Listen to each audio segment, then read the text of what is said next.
आपको कैसे पता चलेगा कि आपको रूट कैनाल ट्रीटमेंट की आवश्यकता है? इसके लिए इन बातों का ध्यान रखना है। अगर आपके दांतों में सड़न है या कैविटी है या आपके दांतों में डिके है और उसकी वजह से आपके दांतों में दर्द है, दर्द लगातार है, दवा खाने पर भी आराम नहीं मिल रहा है, तो यह दिखाता है कि उस दांत में रूट कैनाल ट्रीटमेंट की आवश्यकता है। अगर आपके दांतों में कैविटी है और जहाँ पे कैविटी है, जिस दांत में कैविटी है वहाँ पे दर्द नहीं हो रहा हो और दर्द आपको कहीं और हो रहा हो, जिसे हम रेफर्ड पेन कहते हैं, तो ये दिखाता है कि उस दांत में रूट कैनाल ट्रीटमेंट की आवश्यकता है।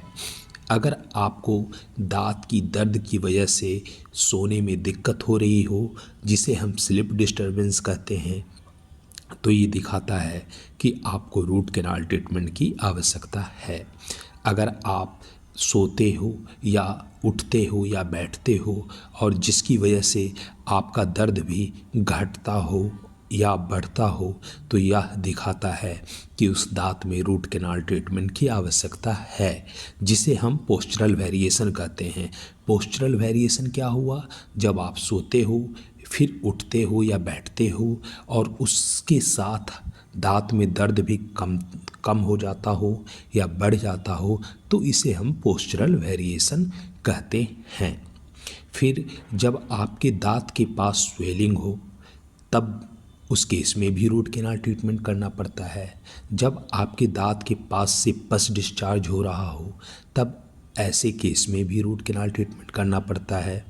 जब आपके दांतों में सेंसिटिविटी हो, और सेंसिटिविटी किसी भी कारण से हो सकती है, जैसे आप कुछ ठंडा खा रहे हो या पी रहे हो, गर्म खा रहे हो या पी रहे हो, लेकिन सेंसिटिविटी इतनी ज़ोर से हो कि जो आपके बर्दाश्त के बाहर हो और दवा खाने पे भी आपको आराम नहीं मिलता हो, तो ये दिखाता है कि वैसे दांतों में रूट कैनाल की आवश्यकता पड़ती है।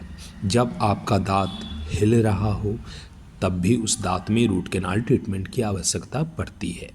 जब आपके दांत में चोट लगे और चोट लगने की वजह से आपके दांत का कलर चेंज हो जाए, तो ये दिखाता है कि उस दांत में रूट कैनाल ट्रीटमेंट की आवश्यकता है। फिर जब आपके दांत में चोट लगे और चोट लगने की वजह से आपका दांत टूट जाए, तो ये दिखाता है कि ऐसे दांतों में रूट कैनाल ट्रीटमेंट की आवश्यकता पड़ती है। जब आपका दांत घिस जाता हो किसी भी कारण से, जैसे आप बहुत ज़ोर से दांतों पर फोर्स लगाते हो खाते वक्त, या फिर आप एसिडिक फूड खाते हो या पीते हो, सॉफ्ट ड्रिंक पीते हो, उसकी वजह से भी दांत घिस जाता है, जिसे हम इरोजन कहते हैं। या फिर आपके दांत जब एक दूसरे के संपर्क में आते हैं और आप ज़रूरत से ज़्यादा फोर्स लगाते हो या ताकत लगाते हो, तो उस वजह से भी आपके दांत घिस जाते हैं, जिसे हम एट्रिजन कहते हैं। या एट्रिजन हो या इरोजन हो या फिर एबफ्रैक्शन, जब किसी खास दांत पे ज़रूरत से ज़्यादा फोर्स लगता है तो वहाँ पे दांत टूट जाता है, उसे हम एबफ्रैक्शन कहते हैं। या फिर आपकी ब्रशिंग हैबिट ठीक नहीं है, जिसकी वजह से आपका दांत का घिस लेयर जो है हट जाता है, जिसे हम सर्वाइकल एब्रेजन कहते हैं।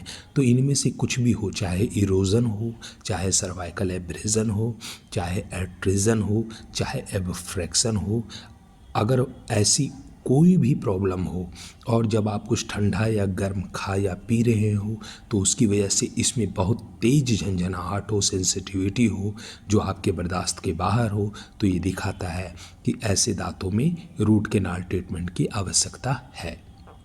फिर जब आपके दांत में कैविटी हो और उस कैविटी में दांत का जो पार्ट होता है, जिसे हम पल्प कहते हैं या फिर मसूड़ा है, अगर उस कैविटी में उसका ओवर ग्रोथ हो जाए, जिसे हम पल्प पॉलिप कहते हैं, तो फिर ऐसे दांतों में भी रूट कैनाल ट्रीटमेंट की आवश्यकता होती है। तो ये सारे इंडिकेशन है रूट कैनाल ट्रीटमेंट की। रूट कैनाल ट्रीटमेंट करवाना किन से है? रूट कैनाल ट्रीटमेंट आपको अपने नज़दीक के स्पेशलाइज्ड डेंटिस्ट, जिन्हें एंडोडोंटिस्ट या रूट कैनाल स्पेशलिस्ट कहते हैं, उनसे करवाना चाहिए। रूट कैनाल ट्रीटमेंट के बाद कैप लगाना अति आवश्यक है, क्योंकि अगर रूट कैनाल ट्रीटमेंट नहीं करवाइएगा तो आपके दांत की टूटने की संभावना काफ़ी ज़्यादा होती है।